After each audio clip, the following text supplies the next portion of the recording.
Good morning, everyone, and welcome once again to my brief Lenten devotion on this Wednesday morning.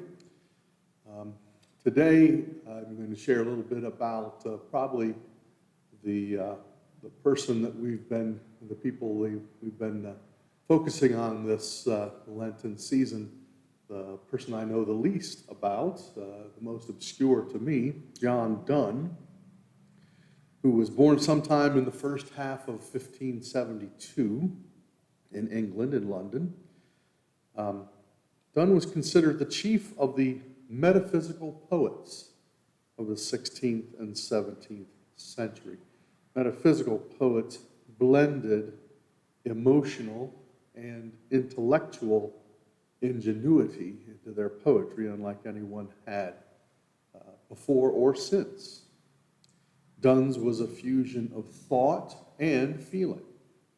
He crafted all sorts of poetry in this style, from the sacred to the secular, from intellectual to sensuous.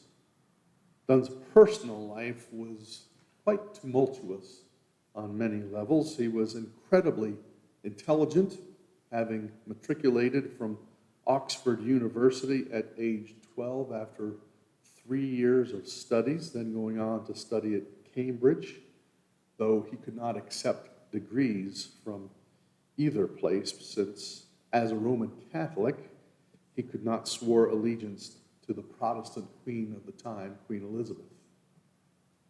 After a period of studies in law, some travel, some public service, John was appointed the private secretary to Sir Thomas Egerton, the keeper of the Great Seal of England. He did well in these years, even serving in Parliament for a time. He also converted to Anglicanism during this point in his life. It was when he fell in love with Anne More, the 16-year-old niece of Lord Egerton, that things got difficult for him. No one approved, least of all her father, who refused to pay her dowry to Donne. Donne was fired from his position, imprisoned for 8 years, and then struggled for a long time after his release, until Anne's father finally agreed to pay the dowry. In 1615, he was ordained a priest in the Anglican Church. 2 years later, his wife died in childbirth, giving birth to their stillborn 12th child. In 1622, Donne was named the Dean of St. Paul's Cathedral in London, and his reputation both as a wonderful poet and a fantastic preacher grew. After 8 years of suffering terribly from relapsing fevers, John Donne died on March 31st, 1631. About a month earlier, he had left his chambers to preach his final sermon called Death's Duel, which many consider his own funeral sermon. Donne's works fell out of favor for many years, but were revived in the 20th century by high-profile admirers like T.S. Eliot and William Butler Yeats. So this past Monday, March 31st, is the commemoration day for poet and preacher John Donne.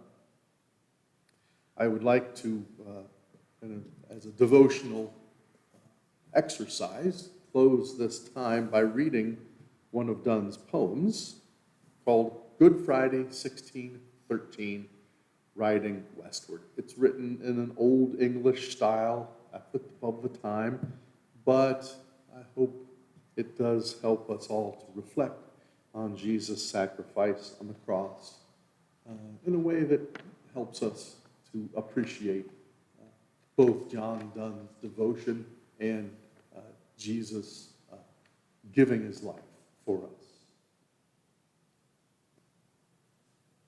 Let man's soul be a sphere, and then in this the intelligence that moves, devotion is, and as other spheres, by being grown subject to foreign motion, lose their own. And being by others hurried every day, scarce in a year their natural form obey. Pleasure or business, so our souls admit, for their first mover and are whirled by it. Hence is that I am carried toward the west, this day when my soul's form bends toward the east.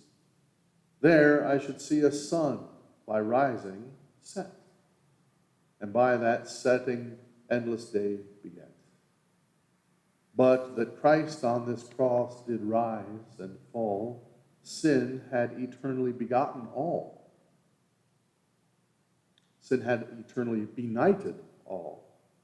Yet dare I almost be glad I do not see that spectacle of too much weight for me. Who sees God's face, that his self-life must die? What a death were it then to see God die. It made his own lieutenant, nature, shrink. It made his footstool crack and the sun wink. Could I behold those hands which span the poles and tune all spheres at once pierced with those holes? Could I behold that endless height which is zenith to us and our antipodes, humbled below us, or that blood which is the seat of all our souls, if not of his? Made dirt of dust, or that flesh which was worn by God for his apparel, ragged and torn? If on these things I durst not look, durst I upon his miserable mother cast mine eye? Who was God's partner here, and furnished thus half of that sacrifice which ransomed us? Though these things, as I ride, be from mine eye, they are present yet unto my memory. For that looks toward them, and thou lookst toward me, O Savior, as thou hangest upon the tree.